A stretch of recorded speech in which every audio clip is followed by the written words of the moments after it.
আজকের এই বিশেষ বিশ্লেষণে সবাইকে স্বাগত। আজ আমরা এমন একটা বিষয় নিয়ে কথা বলবো যা শুধু ভৌগোলিক দিক থেকেই নয়, পরিবেশগত দিক থেকেও ভীষণ গুরুত্বপূর্ণ। গঙ্গা, যাকে শুধু একটা নদী বললে আসলে বেশ ভুলই হবে, কারণ এটি ভারতের সবচেয়ে বড় আর সম্ভবত সবচেয়ে জটিল একটা নদী ব্যবস্থা। তো চলুন আজ আমরা এই বিশাল নদী ব্যবস্থার একদম শুরু থেকে শেষ পর্যন্ত পুরো যাত্রাপথটা একটু অন্যভাবে এক্সপ্লোর করি। একটু ভেবে দেখুন তো, ২৫২৫ কিলোমিটার গঙ্গা নদীর এই সুবিশাল ব্যাপ্তি সত্যি অবাক করার মতো। বঙ্গোপসাগরে গিয়ে মেশার আগে এই বিশাল নদী ব্যবস্থাটি ভারতের ৫টি আলাদা রাজ্যের উপর দিয়ে বয়ে যায়: উত্তরাখণ্ড, উত্তরপ্রদেশ, বিহার, ঝাড়খণ্ড আর পশ্চিমবঙ্গ। আর এত দীর্ঘ একটা যাত্রাপথে কিন্তু একে একটা অনন্য আর সুবিশাল নদী ব্যবস্থায় পরিণত করেছে। আচ্ছা, চলুন দেখি আজ আমরা ঠিক কি নিয়ে আলোচনা করতে যাচ্ছি। প্রথমে গঙ্গার উৎপত্তি, তারপর পঞ্চপ্রয়াগের সঙ্গম, এরপর উত্তরপ্রদেশ, বিহার ও ঝাড়খণ্ডের মধ্য দিয়ে এর যাত্রা, আর সবশেষে পদ্মা, হুগলি এবং বদ্বীপ গঠনের গল্প। পর্ব ১, গঙ্গার উৎপত্তি বা ভাগীরথীর জন্ম। গঙ্গার মূল যে স্রোতটা, যা শুরুতে ভাগীরথী নামে পরিচিত, সেটা উত্তরাখণ্ডের গঙ্গোত্রী থেকে প্রায় ১৯ কিলোমিটার দূরে গোমুখ থেকে তার যাত্রা শুরু করে। এই গঙ্গোত্রী হিমবাহ কিন্তু ভারতের দ্বিতীয় বৃহত্তম হিমবাহ। এরপর প্রায় ২০৫ কিলোমিটারের এক রুক্ষ পার্বত্য যাত্রার কেদারগঙ্গা, ঝদগঙ্গা, সিয়াগঙ্গা আর ভিলাঙ্গানার মতো বেশ কয়েকটা নদীর জল এসে এতে মিশে। আর মজার ব্যাপার হলো, তেহেরি বাঁধের জলাধারে আসার পর এই নদীর জলরাশি আর প্রশস্ততা এক ধাক্কায় অনেকটা বেড়ে যায়। পর্ব ২, পঞ্চপ্রয়াগের সঙ্গম এবং শক্তি সঞ্চয়। এবার চলুন ধাপে ধাপে দেখি নদীটা কিভাবে রূপ নেয়। প্রথমেই শতপন্থ হিমবাহ থেকে আসা অলকানন্দার কথা বলতে হয়। প্রথমে নীতিপাস থেকে আসা ধৌলি গঙ্গা আর বদ্রীনাথের বিষ্ণু গঙ্গা মিলে তৈরি হয় বিষ্ণুপ্রয়াগ। এরপর অলকানন্দা এগিয়ে গিয়ে নন্দাকিনী নদীর সাথে মিলে তৈরি করে নন্দপ্রয়াগ। তৃতীয় ধাপে পিণ্ডারি হিমবাহ থেকে আসা পিণ্ডার নদী এসে মেশে কর্ণপ্রয়াগে। এরপর রুদ্রপ্রয়াগ, যেখানে চোরাবাড়ি হিমবাহ থেকে আসা মন্দাকিনী যুক্ত হয়। আর একেবারে শেষে দেবপ্রয়াগে গিয়ে অলকানন্দা আর ভাগীরথী নদীর সেই ঐতিহাসিক মেলনটা ঘটে। এই দেবপ্রয়াগ জায়গাটা কিন্তু ভীষণ স্পেশাল। বলা যায় এটা একটা চূড়ান্ত ভৌগোলিক রূপান্তরের মুহূর্ত। পর্বতমালা পেরিয়ে আসা দুটো বিশাল শক্তিশালী স্রোত, ভাগীরথী আর অলকানন্দা, এখানে এসে মিলে গিয়ে আনুষ্ঠানিকভাবে এমন একটা একক স্রোতের জন্ম দেয় যাকে আমরা বিশ্বজুড়ে গঙ্গা নামে চিনি। হ্যাঁ, ঠিক এই পয়েন্ট থেকেই গঙ্গা তার পরিচিত নামে পথ চলা শুরু করে। দেবপ্রয়াগের পর পাহাড় থেকে সমতলের দিকে নামার পথে গঙ্গার সাথে নায়ার আর চন্দ্রভাগা নদীর মিলন ঘটে। এখানে একটা দারুণ তথ্য দিই।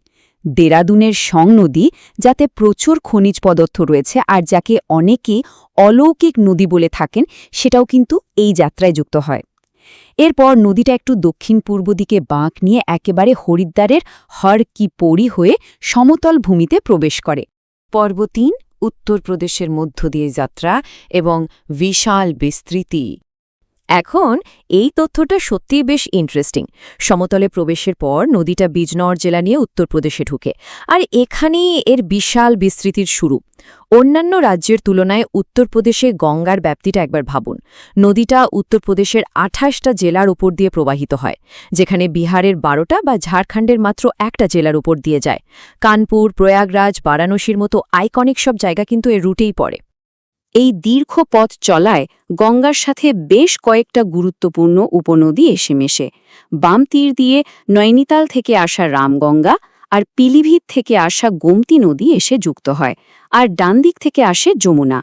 এখানে একটা ব্যাপার খেয়াল রাখার মতো, বন্দরপুঞ্জ পর্বতের যমুনোত্রী হিমবাহ থেকে আসা এই যমুনাই হল গঙ্গার একমাত্র হিমালয়ের উদ্ভূত ডান তীরের উপনদী, যা প্রয়াগরাজে এসে গঙ্গার সাথে একটা বিশাল সঙ্গম তৈরি করে। পর্ব ৪, বিহার ও ঝাড়খণ্ড এবং অববাহিকার প্রশস্ততা বৃদ্ধি। গঙ্গা নদী বক্সার দিয়ে বিহারে ঢোকার পর এর জলরাশি যেন জাদুকরীভাবে বহু গুণ বেড়ে যায়। কেন জানেন? কারণ তিব্বত আর নেপালের উচ্চ হিমালয় থেকে আসা বিশাল সব নদী, যেমন বাম তীরের ঘাঘরা, গণ্ডকী আর কোশি, সব এতে এসে যুক্ত হয়। আবার ডান দিক দিয়ে আসে কর্মনাশা, পোলামু থেকে পুনপুন আর অমরকণ্টক থেকে সোন নদী। চারদিক থেকে আসা এতগুলো বিশাল স্রোত মিলে গঙ্গাকে পাটনার দিকে রীতিমতো একটা দানবাকৃতির রূপ দেয়। এতক্ষণ তো আমরা গঙ্গার বিশাল বিস্তৃতি নিয়ে কথা বললাম, তাই না? কিন্তু এখানে একটা মজার কন্ট্রাস্ট আছে। বিহার পার হয়ে পশ্চিমবঙ্গে ঢোকার ঠিক আগে গঙ্গা নদী ঝাড়খণ্ডে প্রবেশ করে বটে, তবে এই যাত্রাটা চোখের পলকেই যেন শেষ হয়ে যায়। নদীটা ঝাড়খণ্ডের মাত্র একটা জেলা সাহেবগঞ্জ অতিক্রম করেই সোজা পূর্ব দিকে এগিয়ে যায়। পর্ব ৫, পদ্মা, হুগলি এবং বদ্বীপ, চূড়ান্ত সমাপ্তি। পশ্চিমবঙ্গে ঢোকার পর মুর্শিদাবাদের ধুলিয়ানের কাছে এসে একটা বিশাল ভৌগোলিক ঘটনা ঘটে।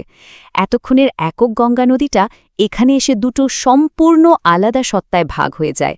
এর একটা অংশ হুগলি নদী নাম নিয়ে কলকাতার পাশ দিয়ে সোজা দক্ষিণ দিকে বইতে থাকে, আর অন্য প্রধান অংশটা পদ্মা নদী নাম ধারণ করে পূর্ব দিকে এগিয়ে প্রতিবেশী দেশ বাংলাদেশে প্রবেশ করে। এরপর নদীর এই গল্পটা রীতিমতো একটা মহাকাব্যের রূপ নেয়। তিব্বত থেকে নেমে আসা বিশাল ব্রহ্মপুত্র নদ, যা বাংলাদেশে যমুনা নামে পরিচিত, সেটা এসে পদ্মার সাথে মেশে। এরপর এই বিপুল জলরাশি মেঘনা নদীর সাথে মিলে যায়, আর এই পদ্মা, যমুনা আর মেঘনার বিশাল মিলনই শেষ পর্যন্ত সাগরে মেশার আগে তৈরি করে বিশ্বের সর্ববৃহৎ নদী বদ্বীপ, সুন্দরবন বদ্বীপ। পৃথিবীর বুকে এত বড় আর এত জটিল প্রাকৃতিক গঠন সত্যি বলতে আর দ্বিতীয়টি নেই। এই পুরো যাত্রাটা দেখার পর একদম শেষে এসে আমাদের মনে একটা খুব বড় প্রশ্ন জাগে। এই যে চন্দ্রভাগার মতো ছোট ছোট উপনদীগুলো, এরা কিন্তু আজ মারাত্মক পরিবেশগত হুমকির মুখে। একটু ভেবে দেখুন তো, এই ছোট ছোট শিরা উপশিরাগুলো যদি শুকিয়ে যায় বা মারাত্মক দূষিত হয়, তাহলে কি ২৫০০ কিলোমিটার দীর্ঘ এই বিশাল নদী ব্যবস্থাটা আদৌ টিকতে পারবে? আর ঠিক এখানেই নমামি গঙ্গের মতো প্রকল্পগুলোর আসল গুরুত্বটা বোঝা যায়। আশা করি আজকের এই বিশ্লেষণ থেকে গঙ্গার পুরো ইকোসিস্টেমটার একটা পরিষ্কার আর দারুণ ছবি আমরা তুলে ধরতে পেরেছি। আমাদের সাথে থাকার জন্য অনেক ধন্যবাদ।